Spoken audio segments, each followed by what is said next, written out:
Welcome to the Nuances Podcast, where we expand our understanding of what it means to be part of the Asian diaspora. With every guest, we explore our often multi-hyphenated identities, our complicated relationships with our cultures, and how they affect everything from our career choices to our views on anti-racism, disability justice, religion, feminism, LGBTQ+ rights, and more. I'm your host, Lazu, a new American who grew up in the only place a dodo bird ever lived, Mauritius. If you enjoy this show and want to help me continue this work, there are free and financial ways to do so at nuancespod.com/support. Today, I'm excited to bring on Dani Saldo, a Filipino Canadian queer, disabled, and super talented songwriter and artist. She is committed to bringing sexy back with her walker, all while writing hits and being a loud and proud disability and queer advocate. We talk about the grief that comes with knowing you'll never be your old self again, and how integrating the many facets of her being and feeling secure about who she is have helped her navigate her queerness and disability journey. We also talk about accessibility and what venues can do to expand their market to reach the disabled community. And we'll hear Dani's song Mutual at the end of the episode. Here are a few terms that come up in our conversation that are worth explaining. Pancit is a Filipino noodle dish. Fibromyalgia is a chronic disorder that causes pain and tenderness throughout the body, as well as fatigue and trouble sleeping. Scientists do not fully understand what causes it, but people with the disorder have a heightened sensitivity to pain. Chronic fatigue syndrome, or CFS, is a serious long-term illness that affects many body systems. Another name for it is ME/CFS. I cannot pronounce the full name. CFS can often make you unable to do your usual activities. Sometimes you may not even be able to get out of bed. Ableism is a discrimination of and social prejudice against people with disabilities based on the belief that the typical abilities are superior. At its heart, ableism is rooted in the assumption that disabled people require fixing and defines people by their disability. Grind culture is the belief that people must work hard and be productive to prove their worth, and any moment you spend resting is a moment when someone else is doing more work. It pushes you to work harder, to hustle, but also constantly tells you that you're never doing enough. ODSP is the Ontario Disability Support Program in Ontario, Canada.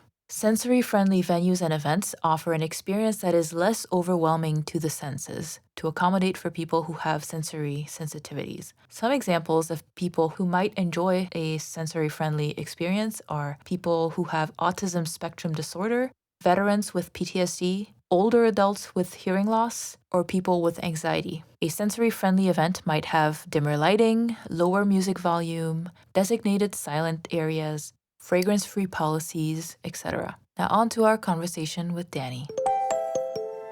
Our guest today is Dani Saldo. Dani is a Filipino Canadian artist who creates music that effortlessly laments on young love and self-discovery. Moody, melancholic, and dreamy coming-of-age instrumentation complement the oozing nostalgia of her honest, hyper-vulnerable, and conversational lyrics. Dani's song All I Need was featured on Anna Kendrick's movie Alice Darling, and several of her collaborations have been used in Netflix's Love is Blind and MTV's Teen Mom OG. Artist cuts include Jillian May, Harley Huke, as well as Arcana's viral hit Stockholm Syndrome, performed by the dance studio Alien in Korea. Dani's debut EP, Everything I Couldn't Say, comes out early next year, and it explores her experiences with grief, disability, love, and mental health. Dani, thank you so much for taking the time to be here today. Thank you for having me. So let's start from the beginning. Where did you grow up? What was that experience like? I grew up in Guelph, Ontario, Canada. I was born in Manila, Philippines, but I left when I was 4 months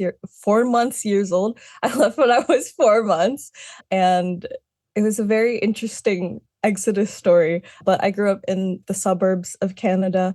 It was very strange growing up because I didn't really realize I was Asian until I went to school, and I was just the only person of color. There was like me and 3 other Filipino kids, but I was always called their names. So that was very strange to me. Yeah.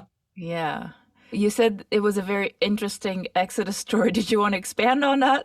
So a lot of Filipinos, when they move from the Philippines to another country, they often leave their kids behind because their passports don't make it in time, or it's just hard to get a kid a visa. So I was born a little earlier than they thought. They had trouble conceiving me. But then when I was born, they basically had from April till August to move to Canada. And if they didn't move to Canada, their visa would be revoked and they'd have to try again, which was hard because they were doing it the 4 years that they were trying to conceive me. So when I was born, my dad took a gamble. Everyone was like, no, it's fine. People do this all the time. Just leave your kid here. We'll take care of her. It's fine. Then you can come back for her. And my dad was like, literally, the point of me going to Canada is for my kid. Why would I not take her? I think my dad's just a badass because he went back to the immigration office, one, to get my passport. And normally it takes a year for newborns to get their passport because something about birth certificates is hard to get in the Philippines. So he bribed an officer, like a mayor, to get my birth certificate so that I could get my passport. And then he returned his application to immigrate to the Canadian embassy. And they were like, are you crazy? People are fighting so hard to leave Philippines and you're just giving it back so you can take your child back? And then my dad was like, yes, exactly. So he turned it back, just crossing his fingers, hoping that the lottery would let me come to Canada with them. They waited for a couple months to see if they would have me with them when they left for the Philippines to Canada. And then, like, literally, they got it a week before the last day that they could fly, and they got approval that I could fly. So then, last minute, they picked up everything they had, which wasn't a lot, and they brought a 4-month-old baby, me, to Canada from the Philippines. And it's crazy. Wow. Yeah. So, growing up in Guelph, did you feel tension between your ethnicity or your family culture at home and the culture around you in school? And how did you balance that out? It was very difficult, I think. Just the classic taking like noodles, like I'm Filipino, so I took pancit to school and sinigang, which is a beef stew with rice. And a lot of my friends were eating sandwiches and potato and pasta. I feel like every Asian person has gotten the, ew, you're eating worms. What is that? Your food is so stinky. I went back home after somebody was like, ew, Danny's eating worms. And I was like, Mom, I want white people food. Why won't you make me white people food? And her response was, I would send you to school with a sandwich if I didn't love you enough, but I love you enough to make you a home cooked meal every single day. You're eating rice and meat in a warm thermos. You want me to make a sandwich? You'll only get a sandwich when I'm mad at you. To this day, I always take Filipino food anywhere I go whenever I don't want to buy a lunch. While I felt rejected by people around me, my upbringing and my roots to Philippines were always very ingrained in me. And it was strange to balance because I didn't really think about it hard enough until I got to high school. But when I got to high school, everything became so much harder because then I came out as pansexual and I was the classic gay woman experience. I fell in love with my best friend and I was just like, I really, really like you. I think you're so sweet and so kind. And my best friend was like, I love you no matter who you love. We'll support you. Did not read that I was confessing to them and was just like, I'll support you in your bisexuality, pansexuality. Yeah. I think growing up as a first generation immigrant, there just tends to be a disconnect between the kid and like the parents because at some point it's kind of uncomfortable because you moved here so that I could have a better life. But then sometimes I feel like moving to Canada and immigrating in general, I think is such a trauma and such a culture shock that it either like binds you together or it separates you. I'm the eldest Asian daughter in the family. So that comes with a backpack of starter pack experiences. And I think both can be true in that you can feel close to your family and close to your roots, but at the same time feel very distanced. And I feel like for a long time, especially because I was pursuing music and my parents were like, the classic, be a doctor. There was a lot of pushback and it took a long time to get to where we are. The feeling of otherness, just the perpetual foreigner feeling, is one that I haven't shook. And I think my parents also haven't shook. But for me, because I grew up in Canada, I'm a lot more liberal than my parents are. Well, they're still pretty liberal, but there's so many things that we intersect about and also fight about. I watched Everything Everywhere All at Once, best movie ever, in my opinion. And that is kind of like what my relationship with my parents is like. While we both speak Tagalog, sometimes when we're talking about love and connectedness, they're speaking a completely different language than me. And I'm like, I need you to meet me here. And then they're like, I literally brought you here. Is that not enough? And I'm like, no, sorry. No, How did they take you coming out as pansexual? Were they bad. supportive? Oh no. Like it was difficult at first, especially because I was a very difficult teenager to have. I really struggled with mental health. So that was their first concern. And then when I started adding being into women and stuff like that, it was something that they couldn't really accept. And I think it's still a sore spot because my parents are Christian people.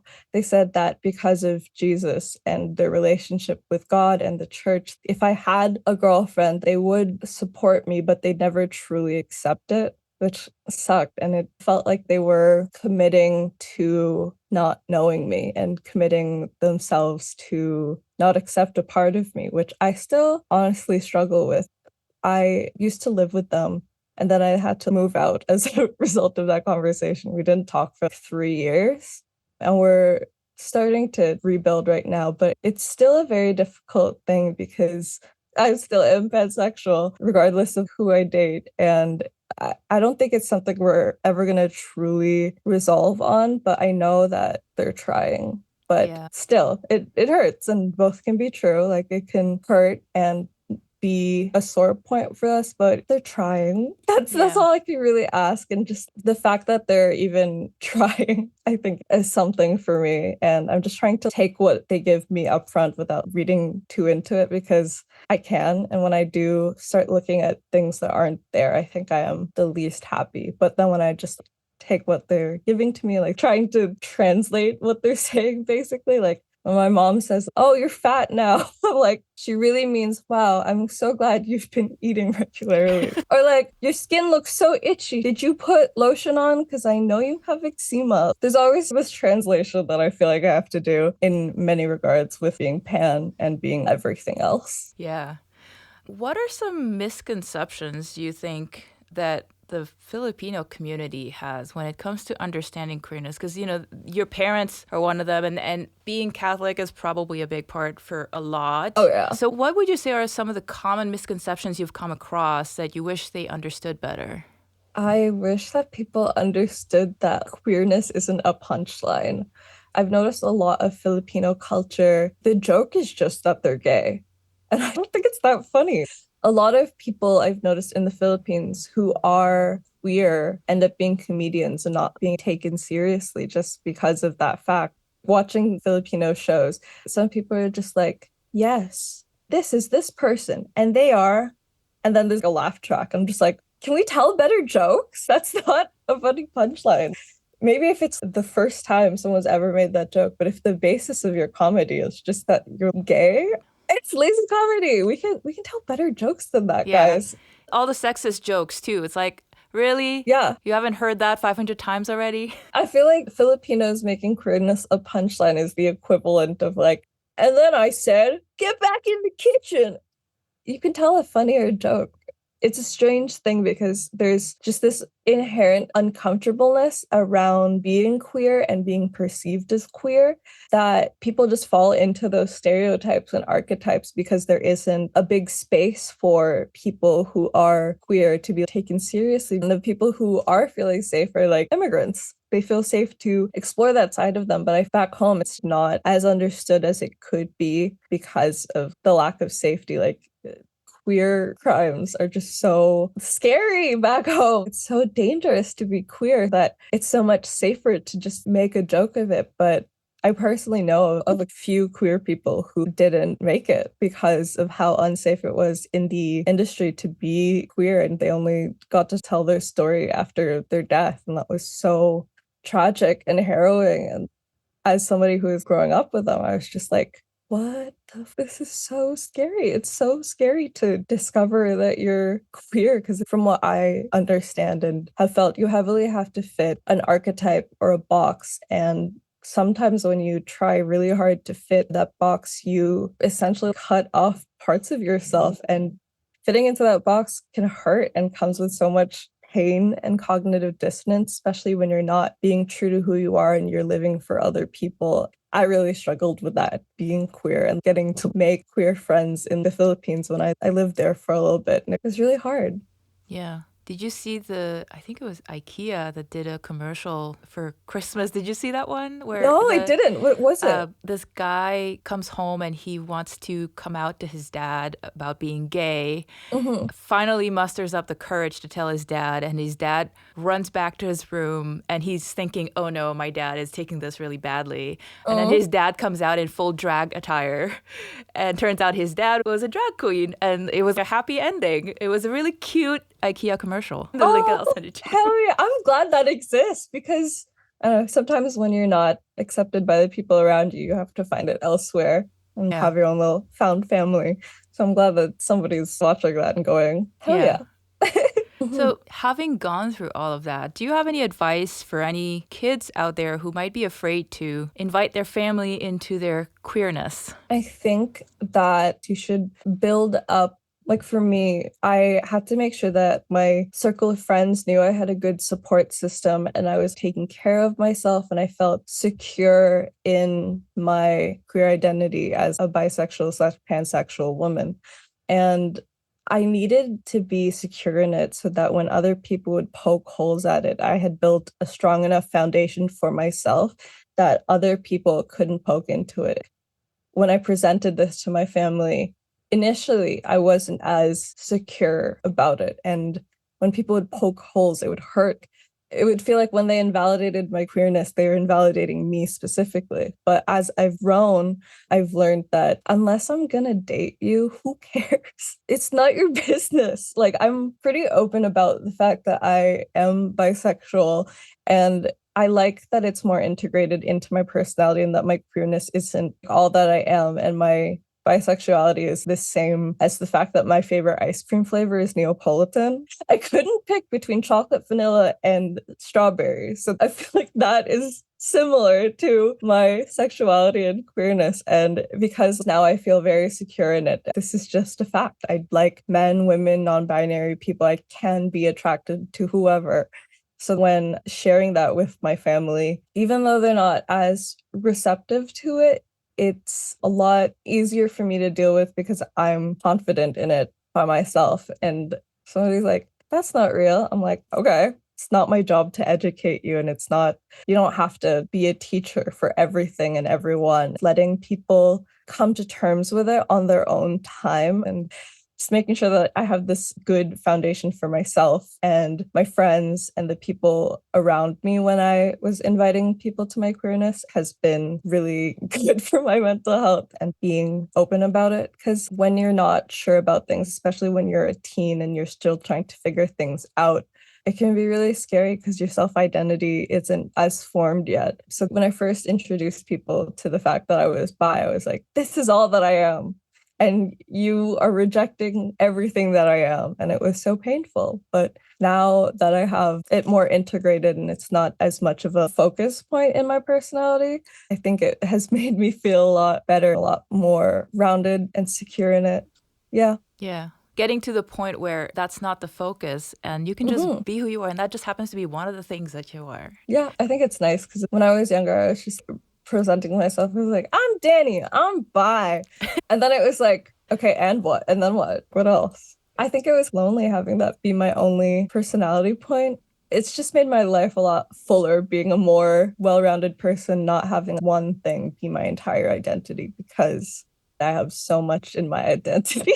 Yeah. And I think part of it probably is at that point, you were just trying to be accepted for that part that you were so insecure about. Yes. And ironically, it's a lot easier for people to accept things they don't know or people they don't understand when they get to know you and the other facets of you that they can relate to. And then it's easier for them. I think that kind of thought process is really helpful when it comes to my other identities. So that like when people meet me and they get to know me and they become friends with me, they are friends with me because, I don't know, I'm a good friend, I'm fun to be around.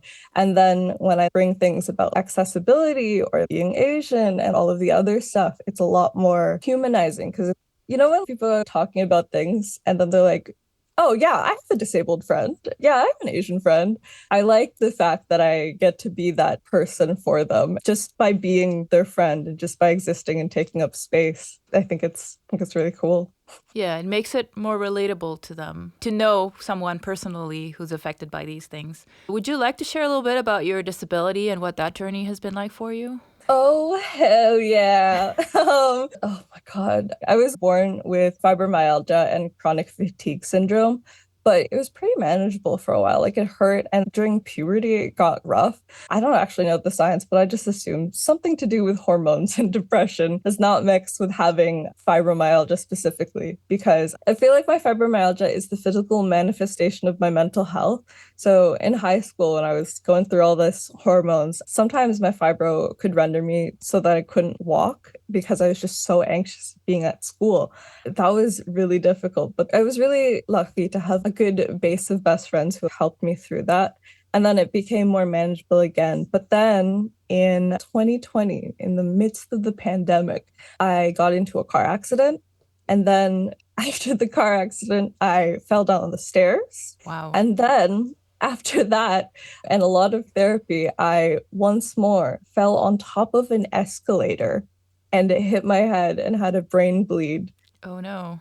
So my disability has been a journey because of those multiple things. And it was very difficult transitioning from someone who has an invisible disability. Like before, you couldn't really tell that I had a disability because I was walking around all the time. Oh my God, before my car accident, I was freaking crazy. I was a full-time student, working full-time as a musician. And then on top of that, I was doing a 2 hour commute to my hometown to see my friends. And I somehow had the time and energy to maintain a 4.0 GPA. Wow. That is impressive. I know. And I would go to school at 7 a.m. until 10 p.m., I guess. Yeah, 10 p.m. And then after that, I would go to the studio or my friends or do networking things till 2 a.m. I would go to sleep and then start it all over again before the car accident. And now it looks a lot different.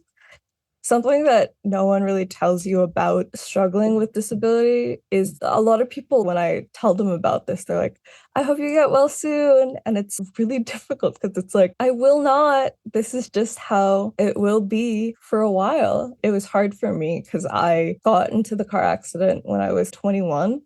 So I was in my sophomore year, I think, of college. So I didn't get to finish because of how intense my brain injury from it was. So I was really breaking up with myself and breaking up with the idea of what my 20s was going to be like. And I had to grieve that version of myself because the version of myself that came from the accident is so different of how I thought things were going to go. I didn't think that somebody would have ran a red and hit me with a car. The actions of one person can affect so much of your life that you don't even consider until you have to deal with it. I was like, yeah, in my 20s, I'm going to travel, I'm going to work a lot, I'm going to hang out with my friends and date. But no, in my 20s, I will be spending a lot of time in the hospital and spending a lot of time getting better, learning how to walk again, learning how to talk again, learning how to read again, and a lot of things that people just haven't really done. So it's been a very strange journey, but it's one that I want to be open about because when I was going through this, there was nobody talking about it. I was just in the dark by myself. What the fuck? What the fuck is happening? Like, how do I deal with this?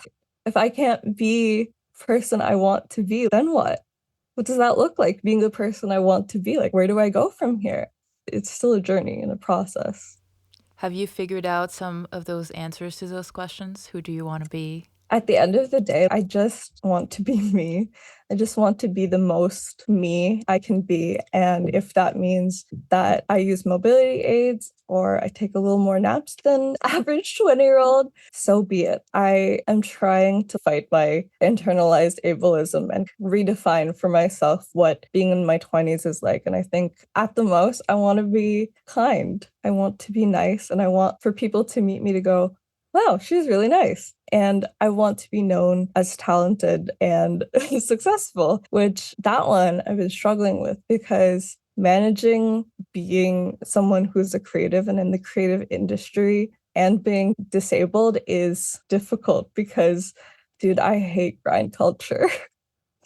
Grind culture is just ableism. There's no way around the fact that grind culture is just ableism. I don't exist to work. I exist to live. And if working is the only thing I do, what am I working for? What is the end goal? And so I've been really navigating my relationship to working because I used to be, as you heard, the kind of person who only worked, and that was my only personality trait.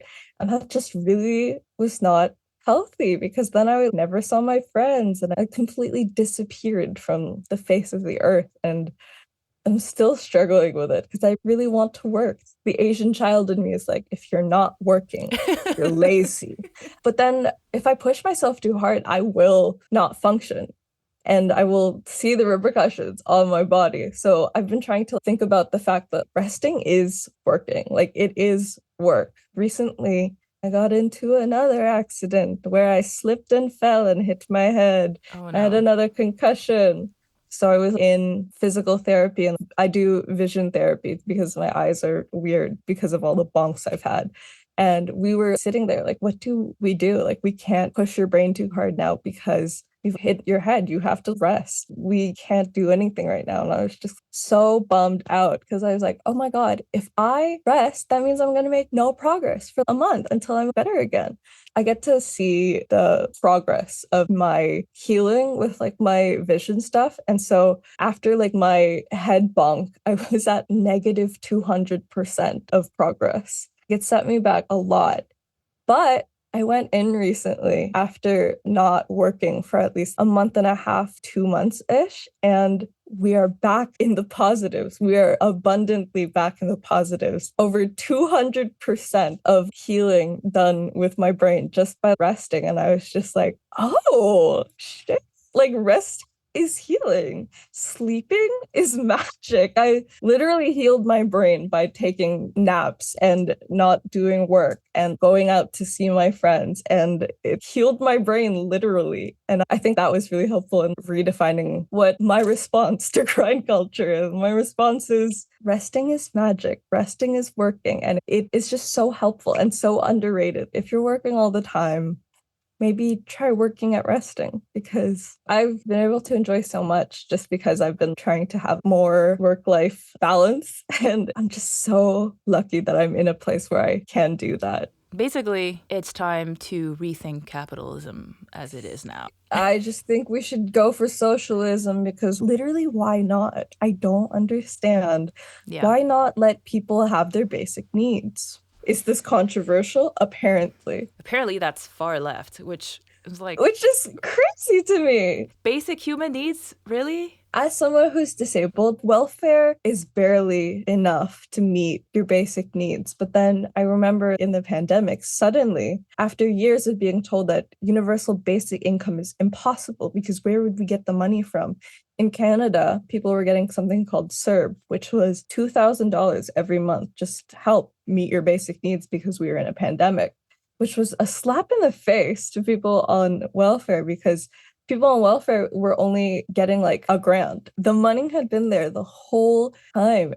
At any point in any time, you could just be magically disabled. And then you have to fight a system that is essentially going, your basic needs and your contribution to society are not worth it. Find another way. And so most people try their best, but it's very hard to get your basic needs met if you're not in a position where you have the support or the financial background or the generational wealth. And so it's just made me so much more far left. But the government was able to do it. So why not continue doing it? What's the holdup? Just give people their basic rights. Yeah, well, it's no better down here. I can tell you that. Yeah, I've heard it's a lot worse. It is. But that doesn't mean you guys shouldn't do better either. Yeah, especially with disability, like your cost of living as a disabled person is so much higher than people without a disability because you have to take into account physical therapy and medicine and then chiropractic treatments, and welfare just doesn't even cover rent. Not to mention that you have reduced hours that you can work. Oh yeah, if you can work. Yeah. And then there's this disgusting little thing that the Ontario government does where if you make anything over a grand, they'll take it out of your welfare payment.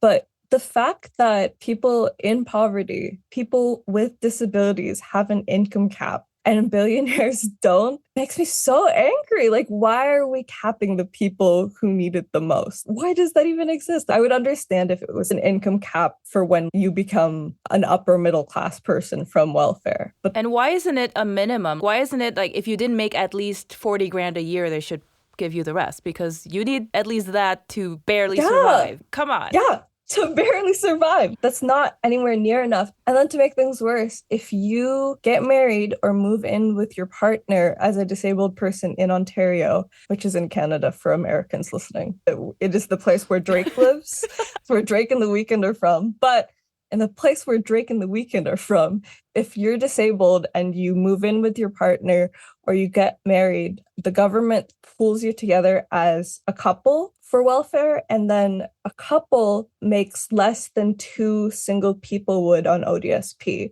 Why? Because that's so dangerous. And then your partner's income is counted against your income, which just leaves people with disabilities in a position of vulnerability. I think welfare social assistance programs should help people with disabilities live independently and have access to living independently. It just further cripples the crippled. Simply why? Simply why? Capitalism. I hate it. The mentality of disabled people are a burden is just very much a thing because for me, sometimes it does feel like I'm a burden because I feel like the people close to me have to learn about so much so quickly because they're just close to me, and it can feel like you're a burden. But people in the disability community in Canada are so loud, and I'm so glad because that is a space that should be taken up more. There are a couple of people who in Toronto have inspired me to come out and talk about being disabled and my disability grief journey, like namely Andrew Gurza. He's a very cool disability activist who I got to be on their podcast, and they were just so open and honest about their journey and their experiences in a way that I hadn't seen before. And such a force, taking up space unapologetically, and said all of the little things that I was too scared to say and just says them on a regular basis and takes up space. It was so cool to see someone like that just talking about their experiences. Also, there's a model that I saw all the time. Her name's Rachel Ramu. I don't know how to pronounce anyone's name. But Rachel, I saw her do runway walks with her cane and campaigns where she was modeling with her cane in the Roots ad, and she had the cane. And I was just like, oh my God, is being disabled hot?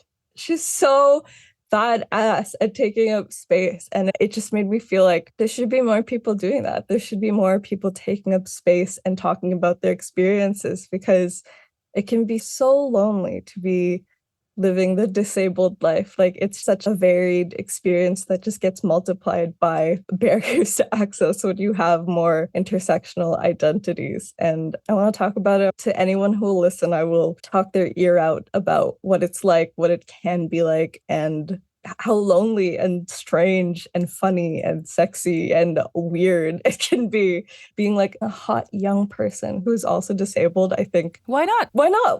I see a lot of people being like, oh, disabled people aren't hot. To that I say, hello, what's up? You just haven't met one yet, or you just didn't know they were disabled. Yeah, they're just secretly out there. Disabled people can be hot, and I feel like there should be more disabled people being hot out in the world. If there's any modeling agencies who want diversity, please hit me up. I can be sexy in a walker and with a cane. Absolutely.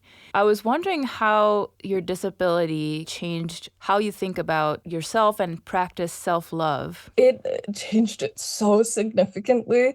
I'm a completely different person than before. Before, when my disabilities weren't as high maintenance and they were invisible, it was like, oh yeah, sometimes I just walk slower, but that's no big deal. So having to be someone like, I'm a musician and I'm photosensitive. So sometimes I'm at concerts and completely closing my eyes because I cannot see strobing lights because they will make my brain go disgusting or throwing up. Now that is too much visual information. So it really made me feel very vulnerable and very scared. I was really scared about specifically being close to people because it was very hard to feel like being around me was worth it and being my friend was worth it because of all of the things that I go through and I have to face and all of the ups and downs. It can be very easy when you have a disability to feel unlovable. I'm so lucky to have friends who are so understanding and supportive and get it. Part of it is because half of my friends are creative. So a lot of the things with being a creative are really similar to being someone with a disability. You're taking a path that is unfamiliar for the people around you. You have to explain what it's like for people who aren't in that. And there's just this kind of open understanding and kind of learning. And then the other half is because I am Filipino, half of my friends are healthcare workers. I'm friends with people I've grown up with my whole life. And one of them is a physical therapist, one of them is a med tech, and then the other one is studying to be a doctor. And so it's very easy to be disabled around literal healthcare workers. They also happen to be my best friends. And it's honestly just having a community that gets it, because I really struggled with the transition from being someone with an invisible illness to someone with a disability, because a lot of my identity was based around the fact that I could work hard and I could work well and I could work all the time.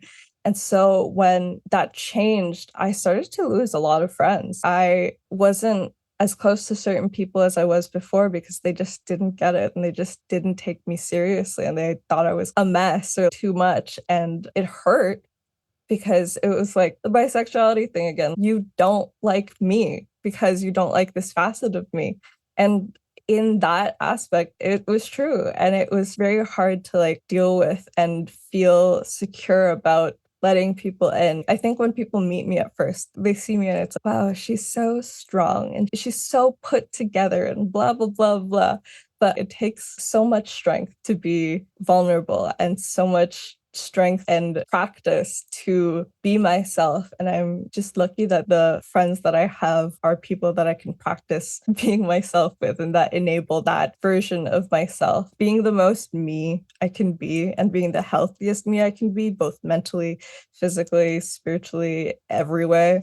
I don't know. Yeah. I feel like I forgot the question, but I hope that there's an answer Yeah. somewhere. Well, the question was about how you changed how you think about yourself and practice self love. And I think your answer is that you've grown to accept that this is a part of your identity and Mhm. accept that that is not for everyone, but the people that you do have in your life are the ones that are supportive. And that's Mhm. all you need. Yeah, integration was the thing that I struggled with the most because before my disabilities, I was someone who worked all the time. And because of that, my friends were also people who worked all the time, who were part of grind culture. And that was all we did together. And that was all we talked about. But in becoming more disabled, I strangely am able to enjoy life a little bit more because I'm forced to rest. And if I don't rest, my body will do it for me.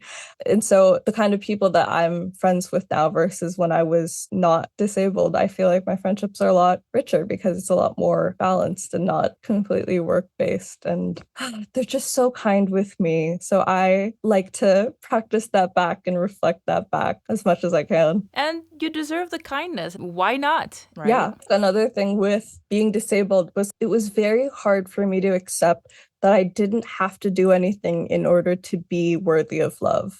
I felt like I had to do something to be deserving of people's friendship and people's love and attention. But the thing that I learned the most was I just have to be. I just have to exist and be myself, and people would accept and love me just because I am me, not because I work really hard or because I'm really cool at churning out songs or I'm XYZ factor in exchange. Like, it's a very strange concept that that's not earned, that you don't have to do anything to receive that love. You just have to be willing to accept that. Yeah. And that's a radical idea for someone who's worked their whole life to be accepted and people pleased, that people will love me regardless.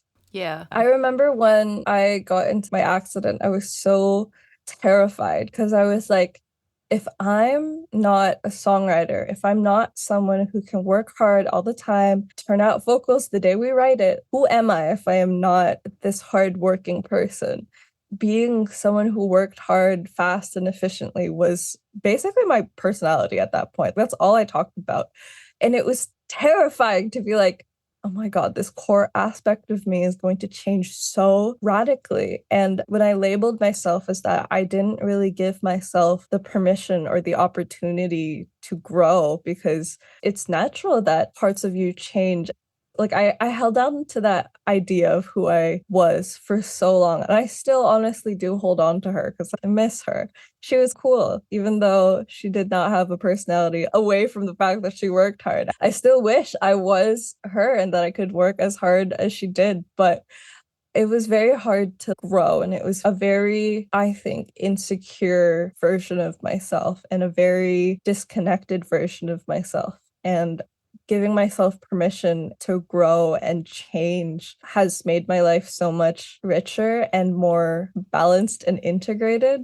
Yeah. Because before, when I was working all the time, I would talk to my friends who weren't in music, and it would be like, I can't relate at all to anything you're saying because all I do, all I consume, and everyone around me is music.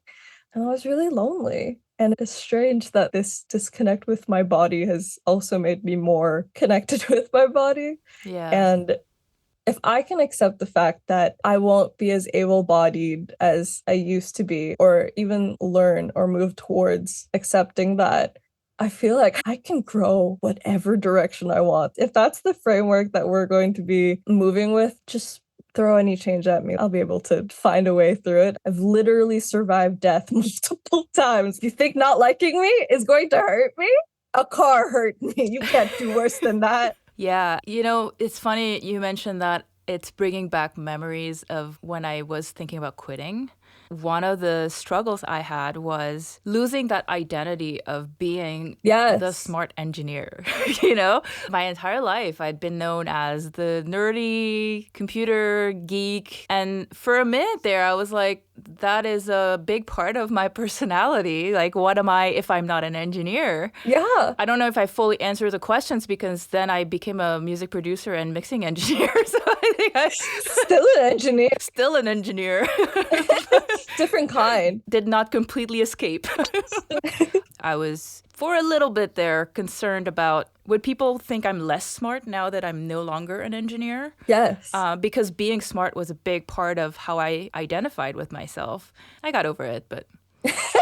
What was it like to get over it? I think I realized that I didn't need to worry about what other people thought. I mean, I knew that the people who know me know that I'm smart. Nobody would ever question that if they got to know me. The people who would be talking about me, if they even had time to think to do that, you know, they probably don't matter.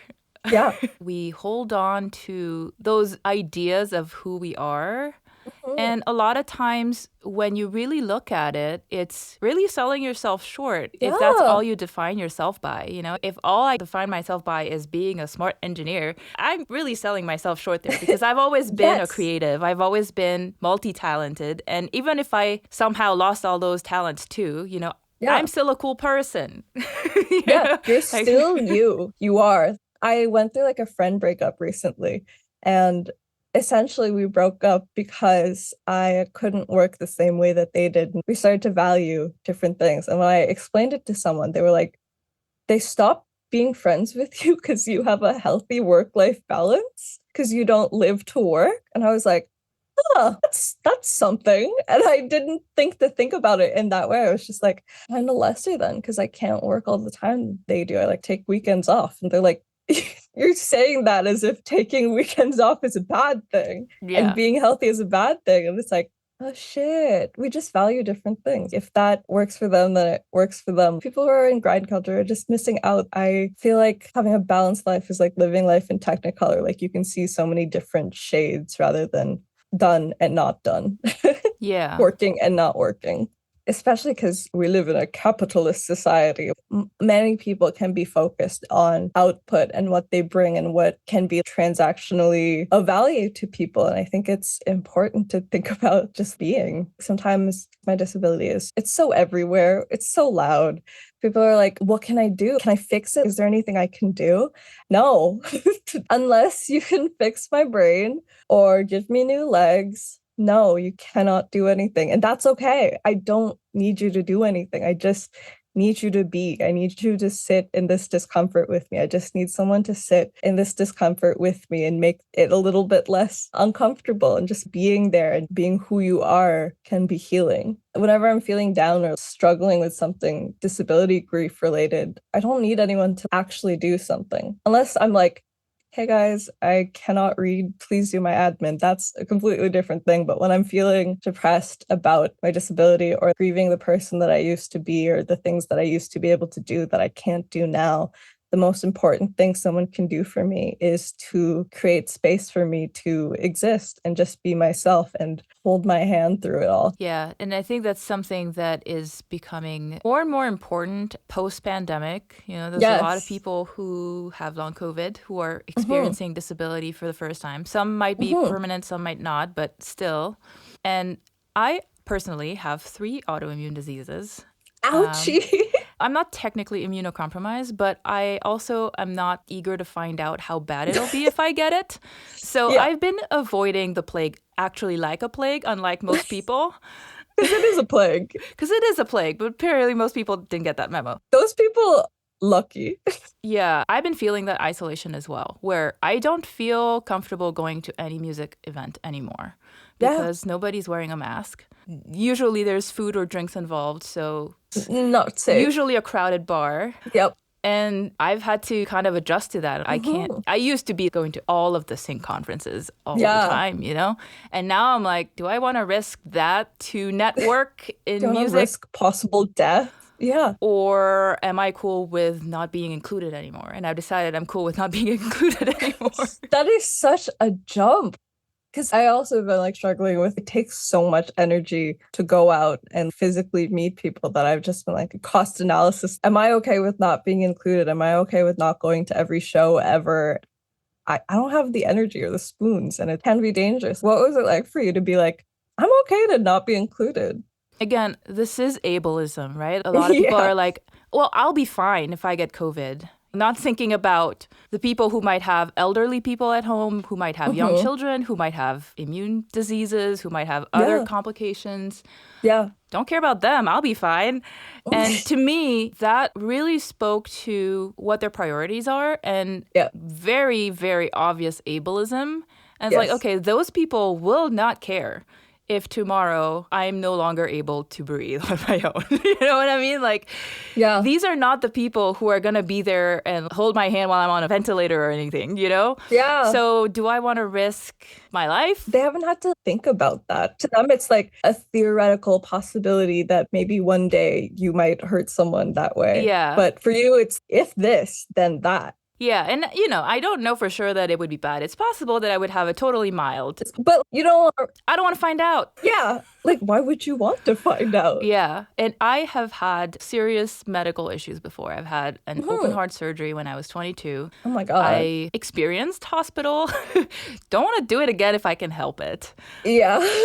I think having had those big life-changing experiences very young has forced me to grow up really fast and really take the long view on a lot of things that most people don't get to until they're much older. Oh yeah.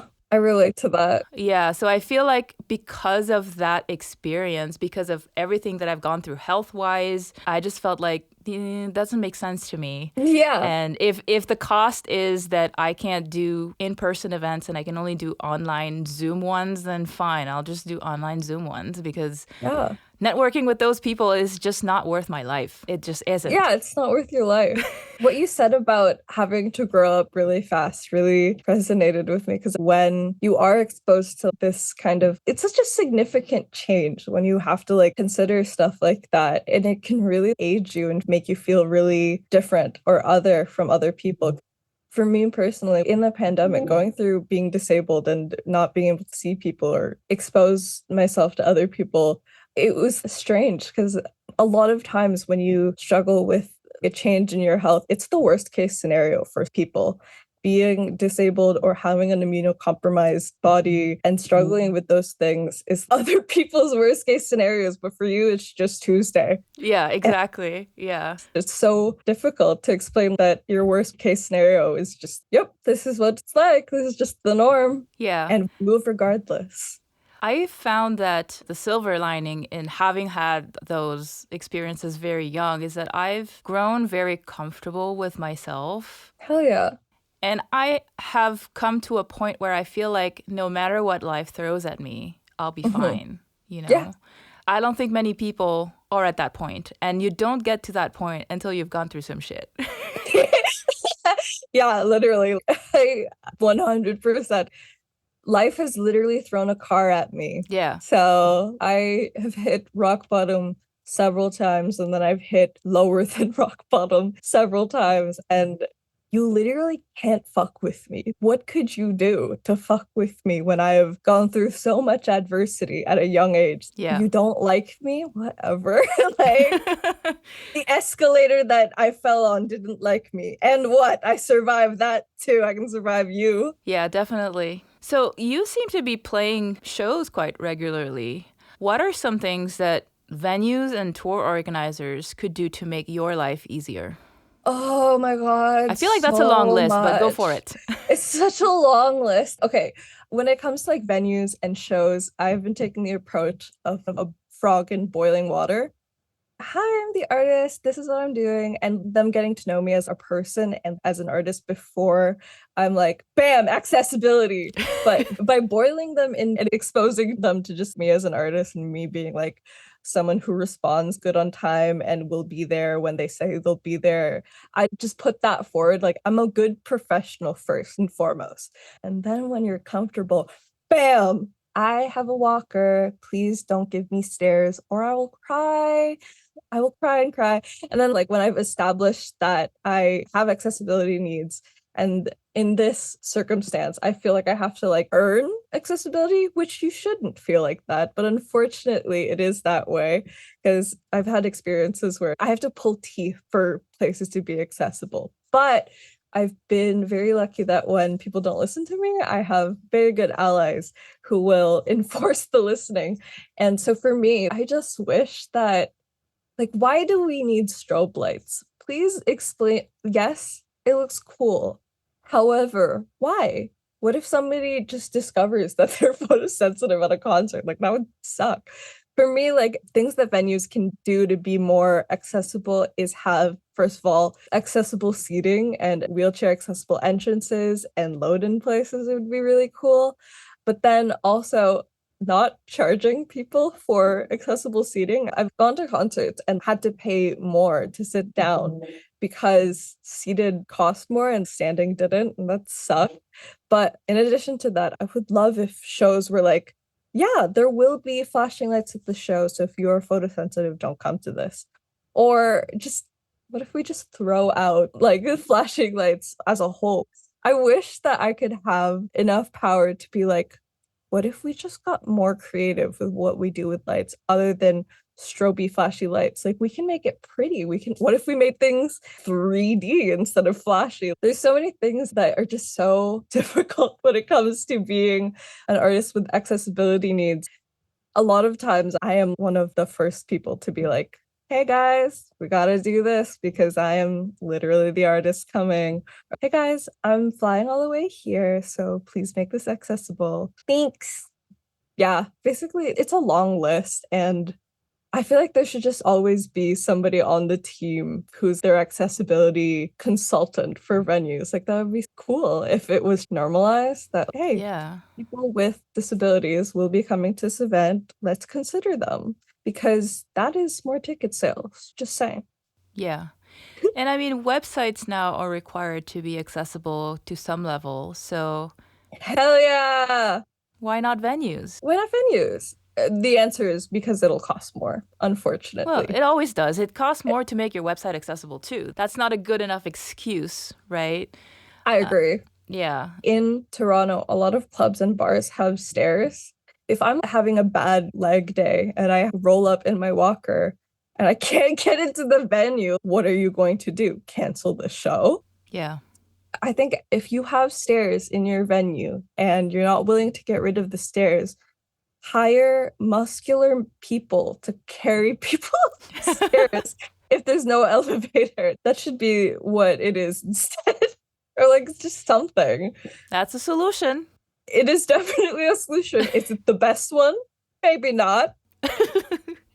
Accessibility isn't just stairs and ramps and elevators. It's also, is this place sensory friendly? Is this place photosensitive friendly? It would be so cool if venues were completely accessible. Like, imagine what the shows would be like if everyone could access them.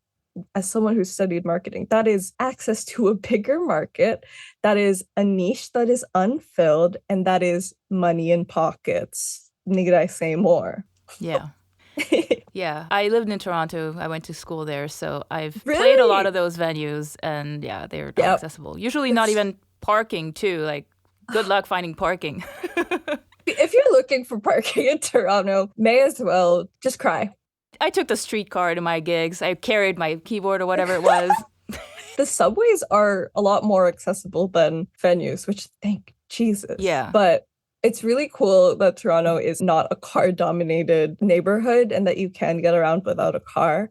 And I wish that venues had that kind of mentality when it came to accessibility, like just making things as accessible as possible increases the amount of people who are able to access the thing that you have.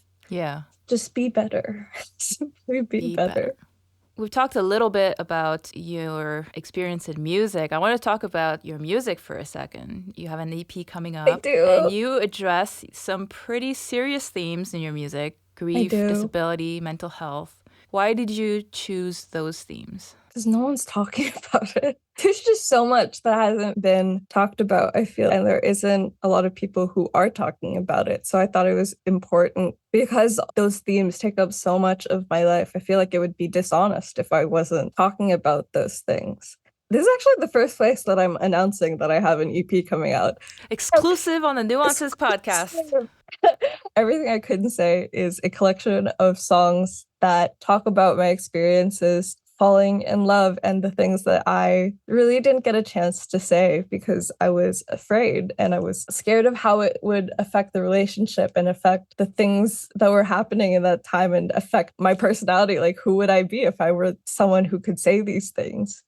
And the answer is a badass because I am now saying everything I couldn't say. I wrote it when I was going through a pretty complicated breakup. It wasn't a bad breakup per se, but we both knew that it wasn't going to work and that if we continued to be together, we would only be prolonging grief and the inevitable. And so when you break up with someone who's your best friend and you break up because you know it's the best thing, it's such a different experience than I hate you. You are the worst person ever. I can't relate to people who are like, I hate my ex. My ex is the worst person ever. Because I'm like, the people I've been in love with have been such lovely and wonderful people who have been a source of inspiration for me.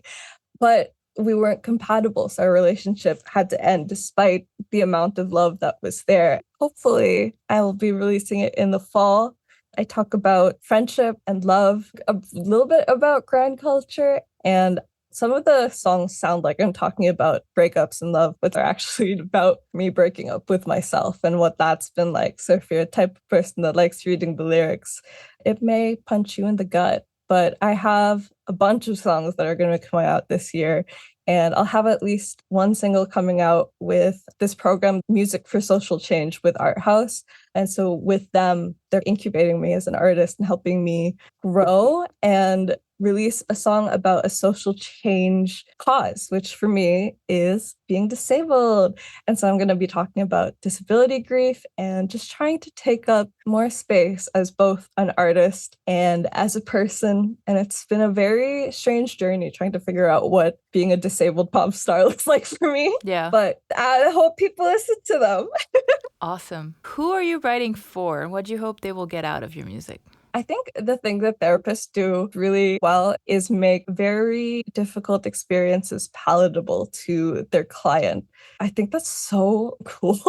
And I wish that maybe my music could do that for someone and have this really varied and difficult experience be more accessible and palatable and like something that you can just casually bring up in conversation. That would be really lit. While I'm writing for other people, I'm also just writing for like my inner child. I'm singing and saying all of the things that I wanted to hear growing up. I want people not to feel alone in their experiences and know that if you are having literally any feeling ever, someone is also having that feeling. Like experiences are both unique, but also not, because somebody is going through a version of what you're going through. And I basically just want people to go to therapy and listen to my music at the same time. I want to be brought up in therapy sessions. There's so much you can learn about yourself through another person. And I think therapy is exactly that. But it's a safe place to experiment and grow and explore through another person's lens. It's just so sick. You can learn so much about both yourself and other people. And I think having someone to sit and sift through yourself with is just so invaluable. And I think the self-reflection also leads to what we were talking about, where we're much more comfortable with who we are, no matter what life throws at us. It makes you a lot more resilient, I think. I agree. Whereas, because it's a foundation. Yeah, because it forces you to reflect on yourself and on your thinking processes and what maybe isn't serving you. Yeah. Oh my gosh. I grew up with like trauma. So what worked for me as a little kid, as an adult, does not work anymore. We are not in that situation anymore. And some things that you learn as a kid don't work in the adult world. They hurt you. Unlearning those things is so important. And had I not gone to therapy, I wouldn't know the ways that I'm actually hurting myself and hurting other people. I just think knowing about that, it's so important. And some people, unfortunately, never learn that. Yeah. All right. Well, we like to end this interview with our rapid fire questions. So these are one word or one phrase answers. You don't have to explain, but you can if you want to. Are you ready? Let's go. What's an Asian food you should like but don't? Halo halo. I just don't like beans. What's an Asian food that you'll never get tired of? Sinigang, classic Filipino home comfort food. What was the first language you learned? I learned Tagalog and English at the same time. I like had to go to a speech therapist because my parents thought something was wrong and they came back with, no, your kid's just bilingual. They're like, does she have a speech deficiency? No, she's just bilingual. That's funny. What is your favorite song off of your upcoming EP right now? Oh, that's so hard. Okay, I'll phrase it differently. What is a song that will likely be underrated? Oh, okay, Sweet Tea. Because at first it's just this calm, sweet ballad. But for some reason in this calm, sweet ballad, we decided to put a post-rock outro. And it's so much fun to play live. That's awesome. And finally, who is inspiring you right now? Damn, everyone. Literally, all of the people that I am friends with inspire me so much. Okay, two people. One, my biggest artist inspiration right now is Rina Sawayama. She is my mom. She's not literally my mom, but like emotionally, she's my mother. Second, one of my best friends, Arcana, is such an amazing artist. She just moved to Toronto. She's making moves. And I saw her perform live recently, and I was like, you are so cool. People literally have no idea what is coming to them. You are so cool. Probably the coolest person I've ever known.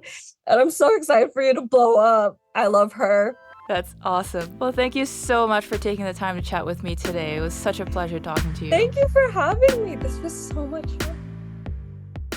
Here are our takeaways for today's episode. Number 1, if you are a parent struggling with your child's queerness because of your religion or other beliefs, just remember that whatever discomfort you're feeling, your child is likely going through much worse. So instead of invalidating their feelings and experiences, you can commit to learning more and continue to provide a safe space for your child to be themselves at home. I've been hearing a lot more information about how the gender binary of male-female and the heterosexual norm was forced on many cultures during European colonization. I am planning to do a special episode on this and how pre-colonial cultures thought about LGBTQ+ community members in season 4. If you know somebody I should talk to about this, send me a message through nuancespod.com. Number 2, feeling secure in your queerness and knowing that you are more than just your queerness can make it easier to talk about it with loved ones. Integrating your queerness, your disability, your job as only one of many facets of you will make it less painful when someone doesn't understand one aspect of your identity. Number 3, becoming disabled comes with a lot of grief over your old self and a lot of unlearning your own internalized ableism. Perhaps if we all started unlearning our ableism, it might make things a teeny bit easier for people like Dani as they transition into life with disabilities. After all, any of us can become disabled at any time. We can only benefit from unlearning our ableism. Number 4, rest is healing. If you do not allow your body to rest, your body will make you do so eventually. So listen to your body and rest. Number 5, the cost of living is much higher if you're disabled. Accessible options often cost more. This is yet another example of ableism in society. We can all do a little more to help make our products, services, and events more accessible.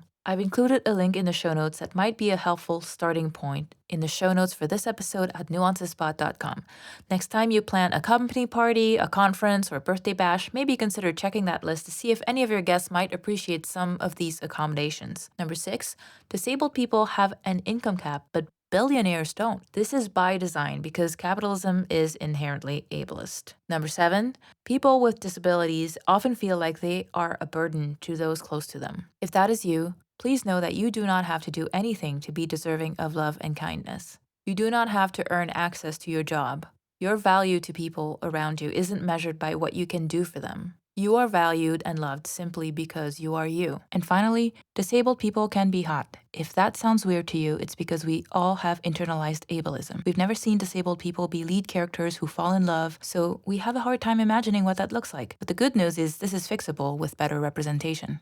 Ableism believes that the disabled are a burden, that they're less than, that they're less capable, and less desirable. All of these things can be unlearned. Disability justice is something that I am personally quite new to, and I, like everyone else, am unlearning a lot of ableism I have internalized over my lifetime. In this episode, Dani shared how, for some of her friends, becoming disabled sounds like the worst case scenario that could ever happen to them, that they want to avoid at all cost. While that's just her baseline. We can all take a moment to reflect on our own internalized ableism and how we might change the way we think about disability. One really great book I recommend is called Care Work, Dreaming Disability Justice by Leah Lakshmi Piepshna Samarasinha. The link is in the show notes. If you enjoyed this episode, you might also enjoy Season 2, Episode 1, where Masaru shared how gaps in regulation often result in unusable accessibility options, such as disabled parking spots with no ramps or curb cuts for wheelchair users. They also talked about how Japan uses robotics to help disabled members continue contributing to society rather than shutting them off like is often the case here. In Season 2, Episode 3, Tiffany shared how most companies only wanted to give her brother Chris invisible back office jobs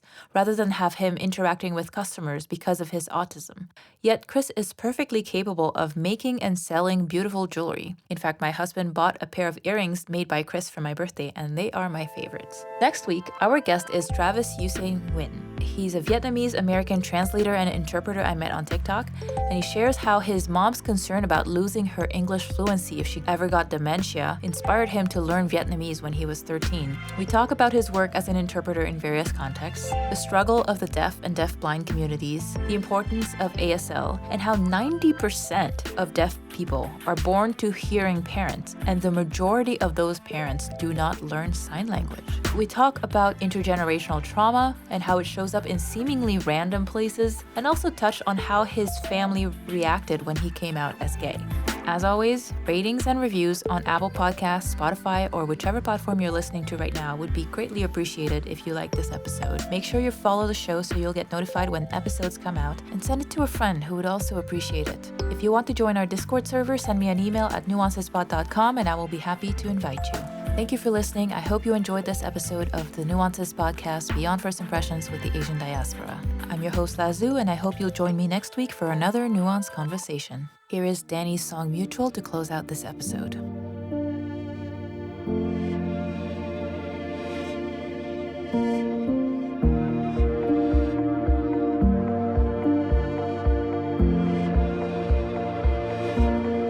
Tracing the space you had in my bed, trying to sleep but I'm stuck in my head. You say let's grab coffee, I tell you that's fine, but we can't say anything on our mind.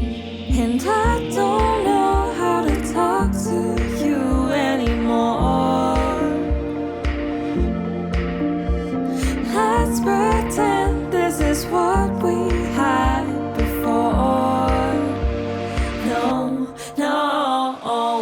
This isn't working, I swear I don't deserve this.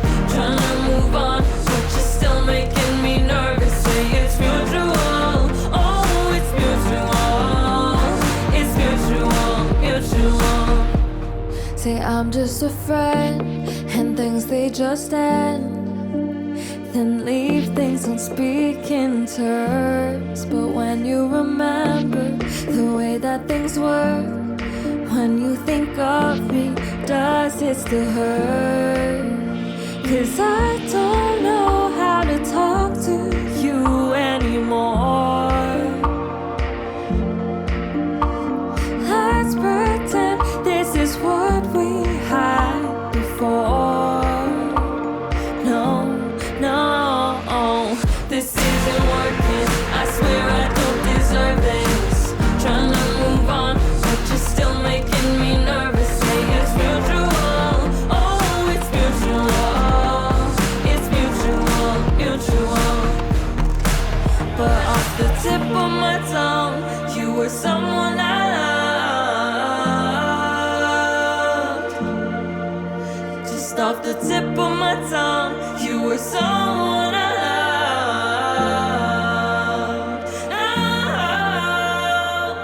This isn't working, I swear I don't deserve this. Trying to move on, but you're still making me nervous. Say it's mutual.